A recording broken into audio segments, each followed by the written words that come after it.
The morning sky over New York turned from blue to burning red as the first alien ships broke through the atmosphere. Commander Marcus Reed stood at the window of Global Defense Force headquarters, his coffee cup frozen halfway to his lips. 20 years of military service hadn't prepared him for this moment.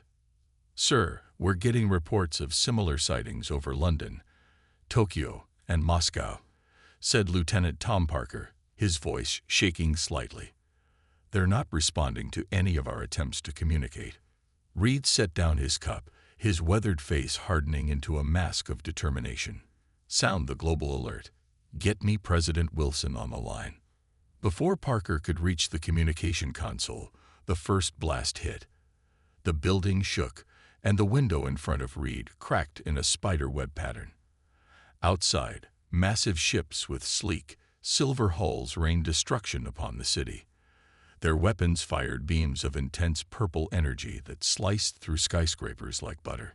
"They didn't even try to talk," Reed muttered, already moving toward the command center. "No demands, no warnings. Just attack." The next hours passed in a blur of chaos and destruction. The aliens, who called themselves the Stellar Dominion, launched simultaneous attacks on every major city worldwide. Their message, when it finally came, was simple and cruel. Earth was unworthy of its place in the galaxy, and they would cleanse it of its primitive inhabitants. But humanity wouldn't go down without a fight. Reed coordinated with military bases across the globe, organizing a desperate defense. Regular weapons seemed useless against the aliens' advanced shields, but humanity's sheer determination led to creative solutions. Fighter pilots discovered that the alien ships had blind spots in their defensive systems. Ground forces found that conventional artillery, when fired in specific patterns, could occasionally penetrate their barriers. "They think we're primitive," Reed said during an emergency meeting with global military leaders. "Let's show them how dangerous primitive can be." The cost was devastating. Cities burned, millions died, but humanity refused to surrender. In Chicago, a group of construction workers used their equipment to bring down an alien walker. In Rio de Janeiro, the local police force discovered that simple smoke grenades could confuse the aliens' targeting systems. As the sun set on that first terrible day, Reed stood in the partially destroyed command center, studying casualty reports. The aliens had expected an easy victory, but Earth's military forces had managed to shoot down several of their ships. Each small victory came at a terrible price, but they were learning, adapting. "Commander," Parker called out, his uniform dusty and torn, "you need to see this." The lieutenant pulled up footage from a battle in Dubai. The aliens had gotten careless, thinking they'd won. A trapped military unit had managed to capture one of their smaller ships mostly intact. The significance wasn't lost on Reed.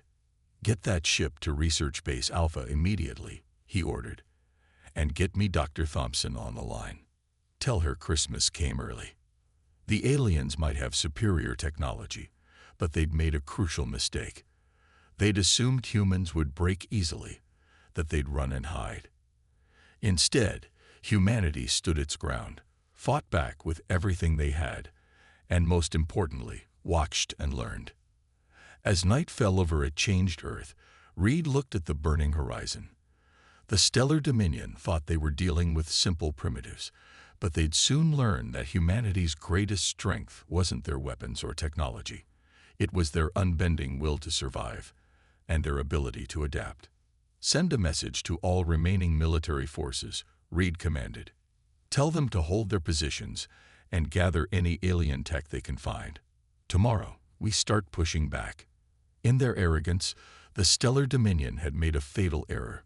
They'd given humanity no choice but to fight back with everything they had. They would soon learn why it was a mistake to underestimate Earth's inhabitants. The war had only just begun, and humanity was already planning their retaliation. Little did the aliens know, this was just the beginning of their problems.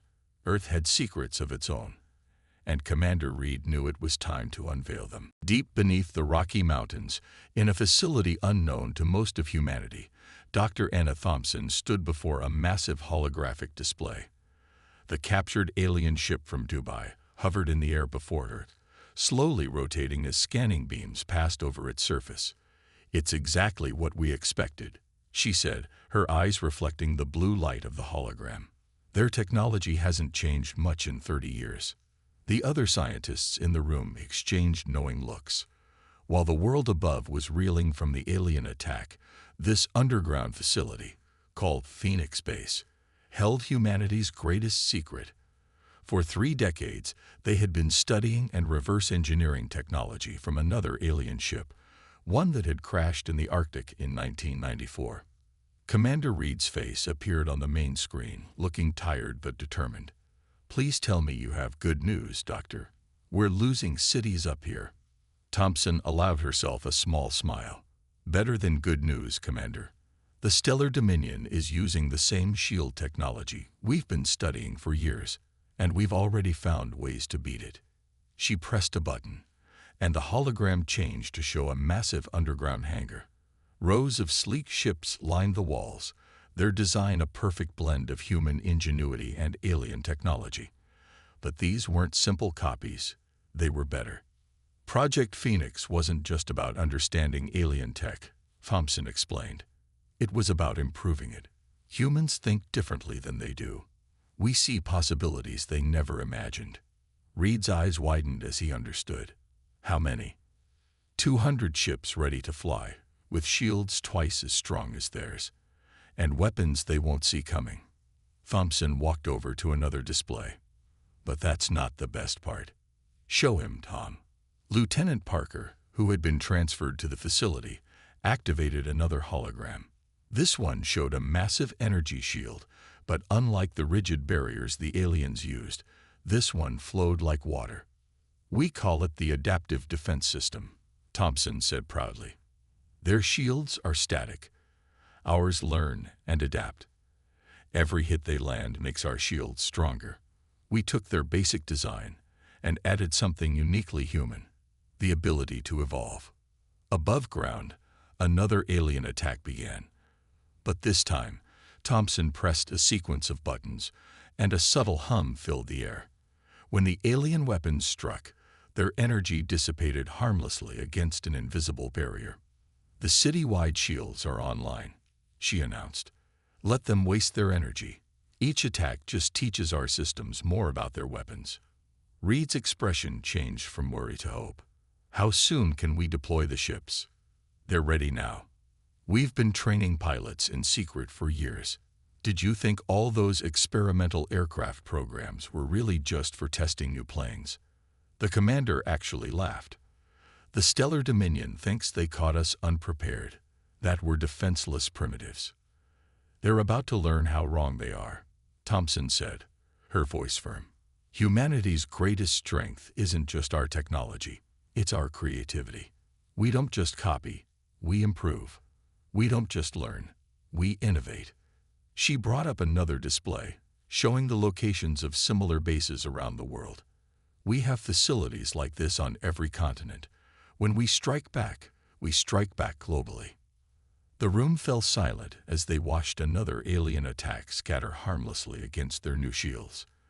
In their arrogance, the Stellar Dominion had assumed Earth would be an easy target. They never considered that their primitive enemies might have spent decades preparing for this very moment. "Send word to all Phoenix bases," Reed commanded. "Operation Rising Dawn begins at dawn. Let's show our uninvited guests why you should never underestimate human ingenuity." As the orders went out, Thompson watched the alien ships continuing their now useless attack. Tomorrow, the real war would begin. And thanks to humanity's unique ability to adapt and improve upon alien technology, it wouldn't go the way the Stellar Dominion expected. The time for hiding their strength was over. Now it was time to show the galaxy what humans could really do. The Great Hall of the Galactic Council gleamed with polished marble and floating lights. Admiral James Walker stood before the assembled alien representatives, his military uniform crisp despite the long journey from Earth. The council chambers stretched high above, filled with hundreds of different species, some humanoid, others completely alien. The first ones sat at the highest tier, their bodies glowing with soft blue light. They had ruled the council for 10,000 years, and their arrogance showed in every gesture. You dare accuse the stellar dominion of unprovoked aggression? The lead counselor's voice boomed through the chamber.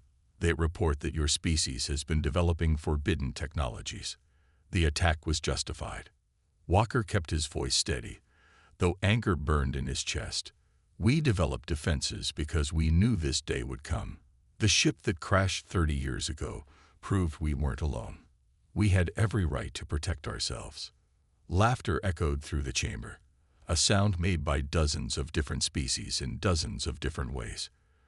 The leader of the Stellar Dominion, a tall figure in ornate armor, stepped forward. These primitives barely understand space travel, he sneered.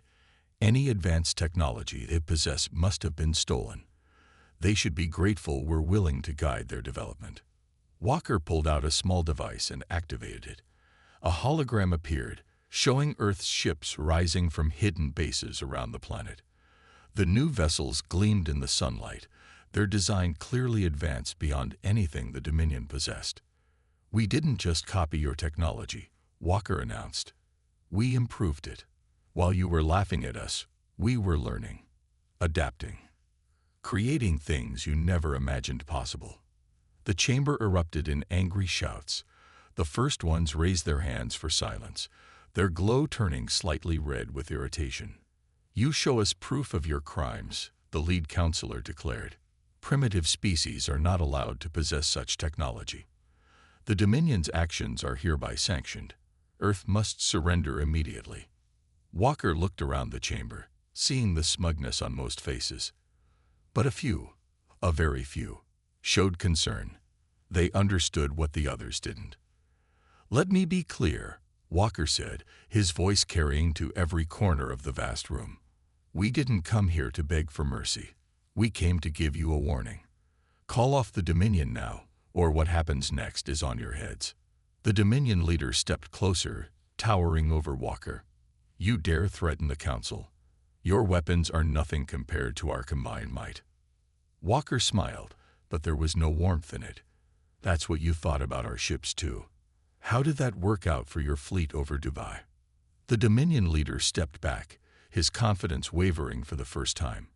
The news of their losses hadn't been shared with the council yet. This session is over, the first ones declared. Earth's representatives will leave immediately. The Dominion has our full support to handle this situation as they see fit. As Walker turned to leave, he paused at the chamber doors. You know what your biggest mistake was. You assumed that because we're younger than you, we must be stupid. You never considered that being young also means we're not stuck in our ways. We adapt. We evolve. And now we're going to show you exactly what humanity can do.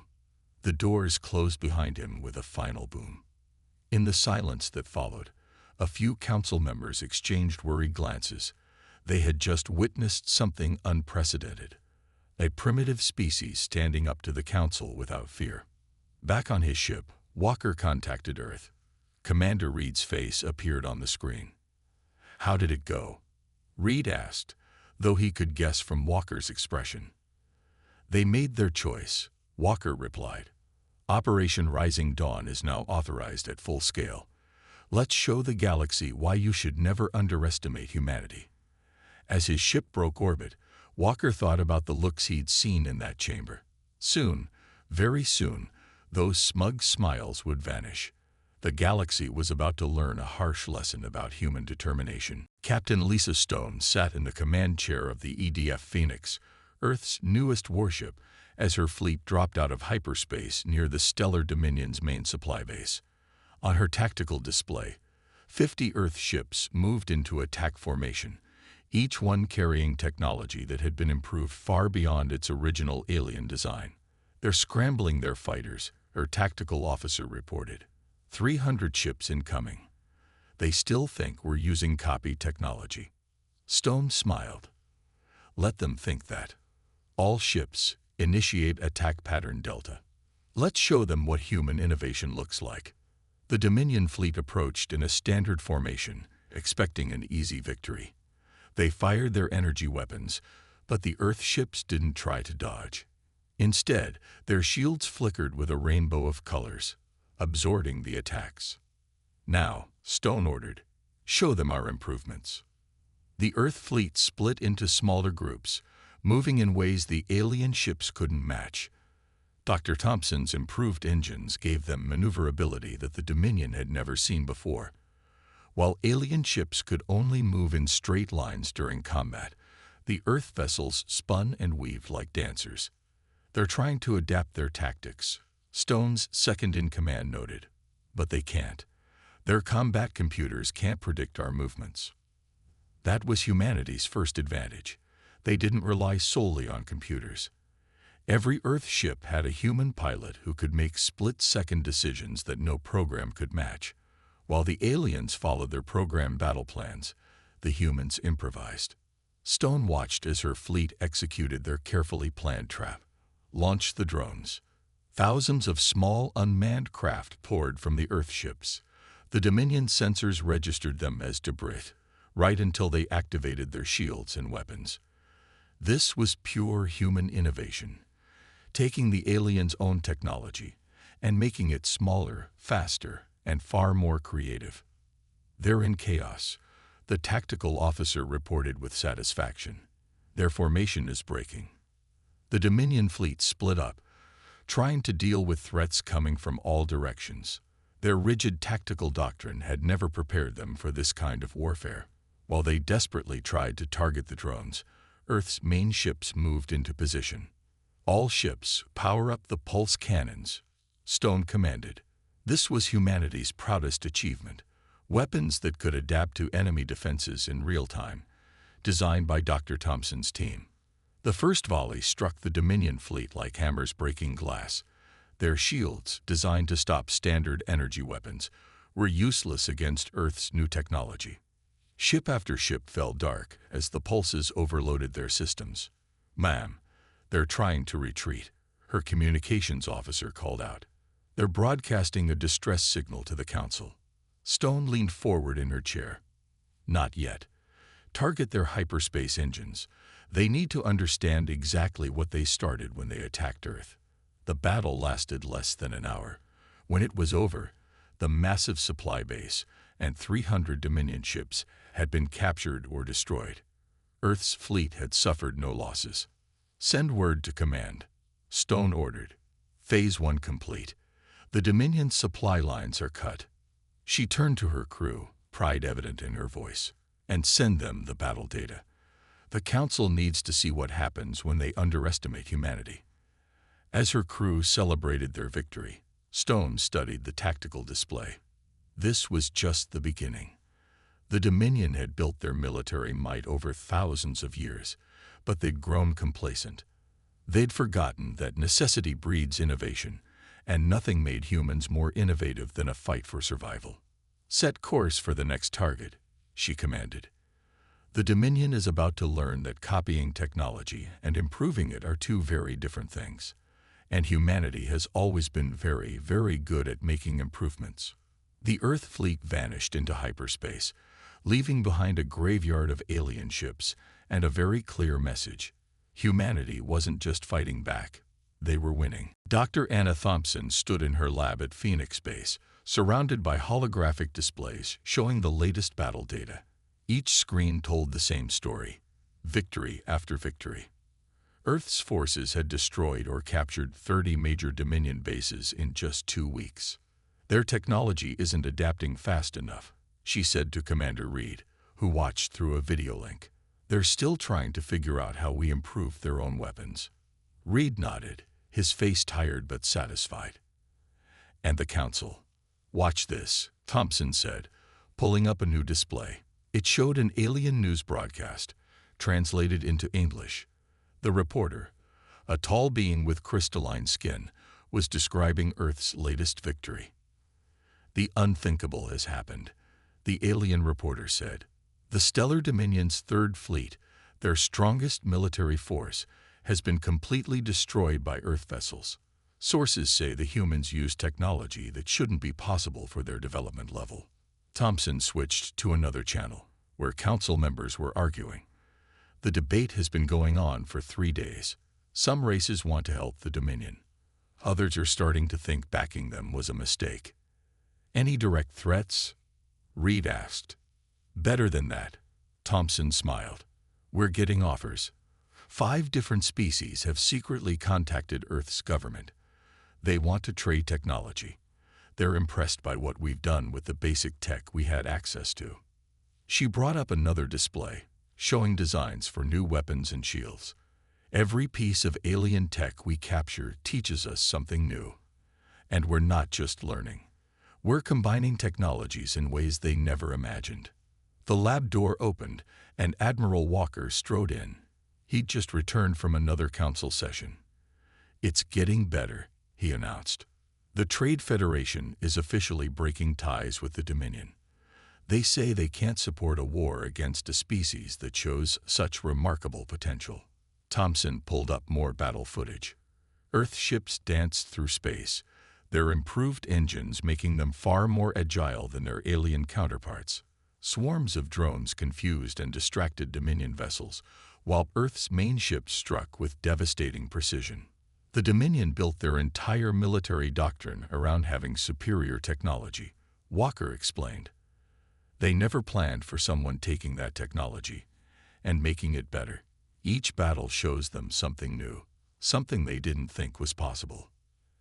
And the first ones? Reed asked. Walker's expression turned grim. Still backing the Dominion, but their support is weakening. 3 council members have already switched sides. They're saying Earth deserves a chance to prove itself. Thompson brought up another display, this one showing Earth's latest innovation. Wait until they see this, she said proudly. We found a way to combine Dominion shield technology with the propulsion systems we captured last week. The result is a ship that can turn its entire hull into one massive energy weapon. How many of these new ships can we build? Reed asked. That's the best part, Thompson replied. Remember those automated factories we captured? We've reprogrammed them. They're building our designs now, not the Dominion's. Every factory they lose becomes part of our production line. Walker smiled for the first time in days. The Council is terrified of that. A young species that can not only match their technology, but improve it.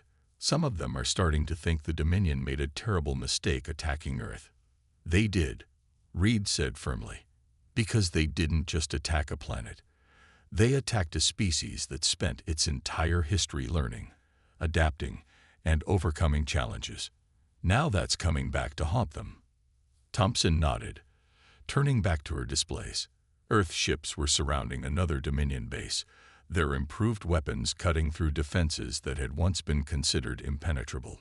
The storm is rising, she said quietly. And soon, very soon, it's going to break right over the Council's heads. Outside the lab, construction crews worked day and night, building more ships, more weapons, more innovations. The galaxy was changing, and humanity was leading that change. The time of dismissing Earth as a primitive backwater was over. Commander Marcus Reed stood on the bridge of the EDF Avenger, Earth's newest flagship, as a massive fleet of human warships dropped out of hyperspace around the Stellar Dominion's capital world. Through the main viewport, he could see thousands of Dominion ships forming defensive lines around their glittering planet. They've committed everything they have left to this defense, his tactical officer reported. Over 5,000 ships, their entire remaining fleet. Reed nodded, his face set with determination. And how many Council observers? At least 30 ships from different species, the officer replied. They're holding position at the edge of the system. The first ones sent 3 of their own vessels to watch. Good. Let them see what happens when you push humanity too far. Reed opened a channel to the fleet. All ships, battle formations. Remember your training. Show them what Earth can do. The human fleet moved with perfect precision. 500 ships, each one carrying technology that had been improved far beyond its original alien design. Behind them came waves of automated drones, another human innovation that had proven devastatingly effective. In the Galactic Council chambers, The emergency session had turned into chaos. The main display showed the gathering fleets, and many council members couldn't believe their eyes. Impossible. The Dominion's representative shouted. They cannot have built so many advanced ships so quickly. Admiral Walker, Earth's representative, stood calmly in the center of the chamber. You still don't understand what you're dealing with. Humans don't just adapt technology. We improve how it's built.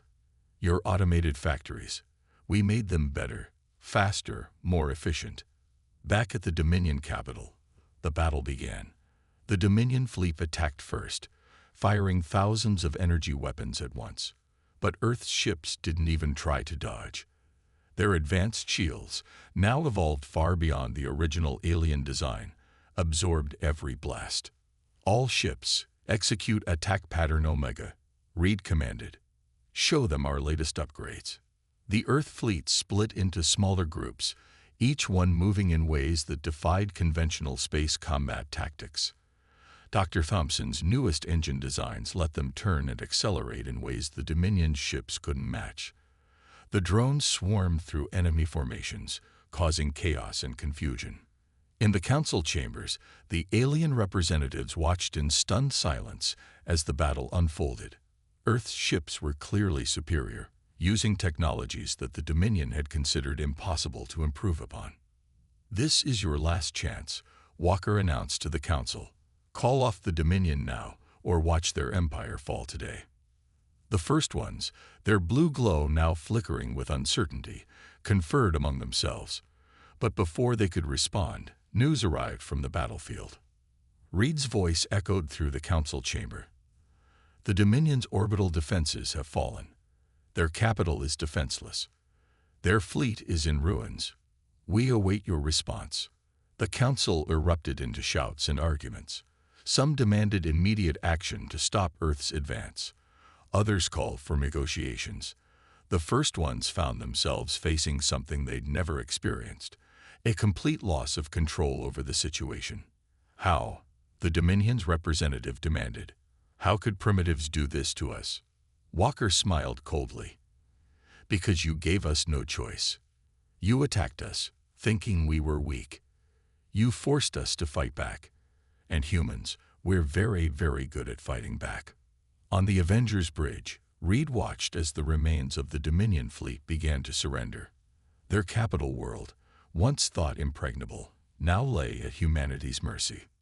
Send word to Earth, he ordered. The Dominion's military might is broken. Now it's time for the Council to make their choice. As the message was sent, Reed thought about how far humanity had come. From a supposedly primitive species to a force that had just defeated one of the galaxy's oldest empires. The Council would never look at Earth the same way again. The age of treating humans as primitives was over. Now it was time for a new era in galactic politics, one where humanity would have a very different role to play. 1 month after the fall of the Dominion capital, Admiral James Walker stood once again in the Great Hall of the Galactic Council. But this time was different. Instead of being dismissed as a primitive, he now commanded the attention of every species present. The first ones sat in their elevated seats, their blue glow dimmed with humility. The Dominion's representative, once proud and arrogant, now sat quietly in a lower tier. The chamber buzzed with excitement and nervous energy. The terms of surrender are simple, Walker announced, his voice carrying through the vast space. The Stellar Dominion will be disbanded. Their territories will be given independence, and Earth will take their seat on the Council. Murmurs filled the chamber, but no one dared object. The images of Earth's victory were still fresh in everyone's minds. Furthermore, Walker continued, the Council's policy on primitive species will end today. Every developing world will have the right to advance at their own pace without interference or judgment. On Earth, Commander Reed and Dr. Thompson watched the proceedings through a direct feed. Around them, Phoenix Base had been transformed into a center for galactic cooperation. Scientists from a dozen alien races worked alongside humans, learning from each other. They still can't believe how quickly we adapted their technology. Thompson said, watching alien researchers study their improved designs. They spent thousands of years thinking their way was the only way. Reed nodded. That was their biggest mistake. They forgot that fresh eyes can often see things that experience misses. Back in the council chamber, the first ones finally spoke. "We acknowledge our error in judgment," their leader said, the words clearly difficult for them. "Earth has proven that age does not equal wisdom. The galaxy needs new perspectives." Walker allowed himself a small smile. "Earth doesn't seek revenge or dominance. We want partnership, real partnership. Every species has something to contribute, whether they're 1,000 years old or just learning to fly." The changes were already spreading through the galaxy. Earth's improved technology was being shared with peaceful worlds. Their military innovations had made several aggressive empires think twice about expanding their territories. The balance of power had shifted. "The vote is unanimous," the council leader announced. "Earth is granted full council membership, with all rights and responsibilities. The era of dividing species into primitive and advanced is over." In Phoenix Base, Thompson pulled up a new display. It showed ships from 20 different species working together to build a massive space station, the first of many joint projects between Earth and its new allies. 6 months ago, they tried to wipe us out, she mused. Now they're learning from us. Funny how things change. Reed watched as human engineers taught alien scientists about their improvements to shield technology. In return, the aliens shared knowledge that would have taken humanity centuries to discover alone. "We never wanted to fight," he said, "but when they forced us to, we showed them something they've forgotten: the power of adaptation and innovation." Walker's final words to the council echoed through both chambers. "Let this be remembered not as the day Earth defeated the Dominion, but as the day the galaxy learned a valuable lesson. Progress doesn't come from age or power. It comes from being willing to learn, to change, and to see things in new ways."